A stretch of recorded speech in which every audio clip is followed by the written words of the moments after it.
Welcome to Ahead of the Times, where it's not the color of the dress, but the content on your timeline. FCC rules for net neutrality. Supporters agree FCC rules. Can Homeland Security's financial security be securely conserved by conservatives? Spoiler, no. Nigerian presidential elections arrive after being delayed from February. Will former general give the incumbent his marching orders? For the latest on the internet, we go to our all sites are created equal correspondent, Toby. The FCC ruled in favor of net neutrality by 3 votes to 2, which would have been a loss in Florida. If you're not familiar with net neutrality, it's a thing people think is important but don't really understand, like electrolytes, or being pH balanced, or the economy. Attention is focused on so-called fast lanes, the idea that internet providers could charge websites in order to reach customers faster. Net neutrality advocates believe this could represent an information highway to the danger zone. They think providers would slow down sites who didn't pay, leading to a dark world of haves and have-nots, where rich multinationals would be fast, and everyone else would have to shout through tin cans in order to coordinate an overthrow of our giant machine overlords. Their solution is to categorize broadband as Title II under the Communications Act of 1934, an act written before computers were invented, when telegraphs were used to send data, and when John McCain was barely 30 years old. At the same time, internet providers have had this ability to slow down traffic for years and haven't abused it. So, preemptively punishing them now is sort of like Minority Report. The future can be seen. We are arresting individuals who have broken no law. But they will. Did we get any false positives? The fact that you prevent it from happening doesn't change the fact that it was going to happen.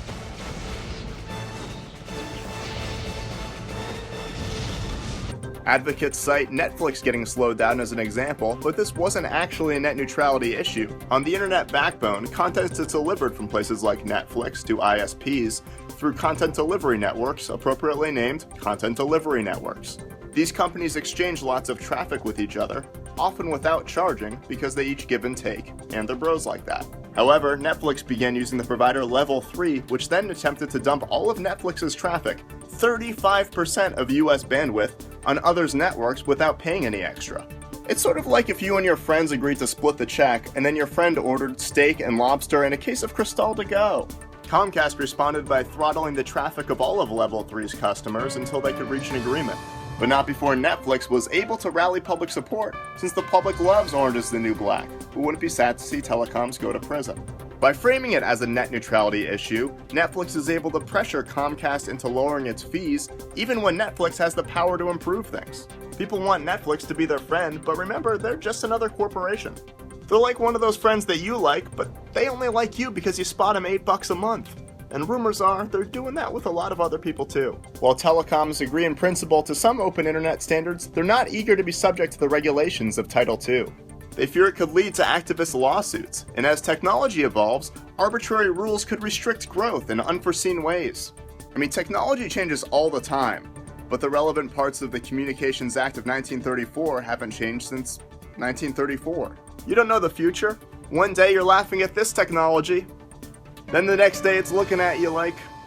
Activists say nothing will change about the internet, while companies say the fear of regulation may prevent them from upgrading their networks.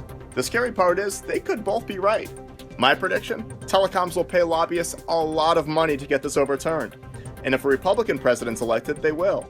And if not, they'll be the ones getting put on hold. For the latest on Nigerian politics, we go to our senior good luck with that correspondent, Ola. Nigeria is planning a general election on the 28th of March, though hopefully the results are out before April Fool's Day. Boko Haram won? And they legalized gay marriage? The election was originally on the 14th of February, but the military said they needed 6 more weeks to contain Boko Haram. And their wives couldn't believe they made plans on Valentine's Day. Considering Boko Haram has been wreaking havoc for 6 years, 6 weeks seems like too little time to clean up. What they're gonna do? Shove them all in the closet and under the bed? Many believe the real reason for the delay was that the incumbent, Goodluck Ebele Jonathan, wanted to slow the contender Muhammadu Buhari's momentum. Seems like overkill. He'd have been slowed down plenty just by Lagos traffic. Goodluck Jonathan himself seems to have become president almost by accident, He became governor without directly standing for election and went from VP to president after his predecessor died in office. Now either his name is true or he's secretly Frank Underwood from House of Cards. The presidency is unofficially supposed to rotate between North and the South every 8 years, so many were upset when Jonathan, a Southerner, rose to power early after his Northern predecessor died. Thank God the rest of us have evolved past North-South divides. His northern contender, Buhari, is a former dictator but fondly remembered for his relative lack of corruption. It gives people hope that Nigeria could return to its glory days before our chief export was emails to your spam folder. During his tenure, the Nigerian currency, the naira, was at par with the British pound. So if he wins, at least the Nigerians back home can start sending money back to us. Turn down for what? This is a defining moment for Nigerian politics as it may be the first time power is transferred by election. Previous power transfers have been the result of coups, deaths, and poor electricity infrastructure. I predict the elections will be postponed again for a couple more weeks in order to contain global warming. For the latest on finance and protecting the country, we go to our senior securities correspondent, Toby.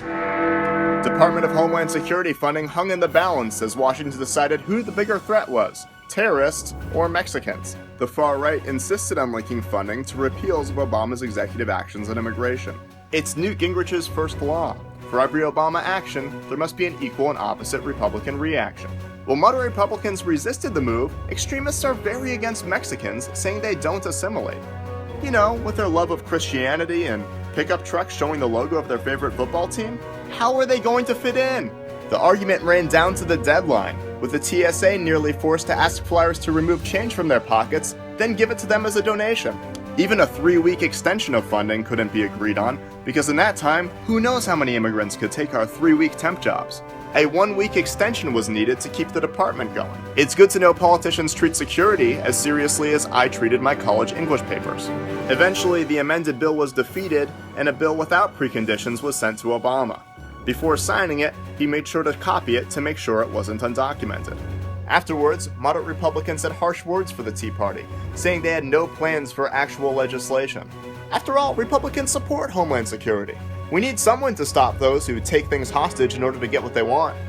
My prediction? I think in the future Republicans will find other ways to achieve their aims, like by holding their breath until carbon emissions are no longer a problem. Thank you for watching Ahead of the Times, predicting the news since 2016. Please subscribe, share, and tune in next week to stay truly ahead of the times.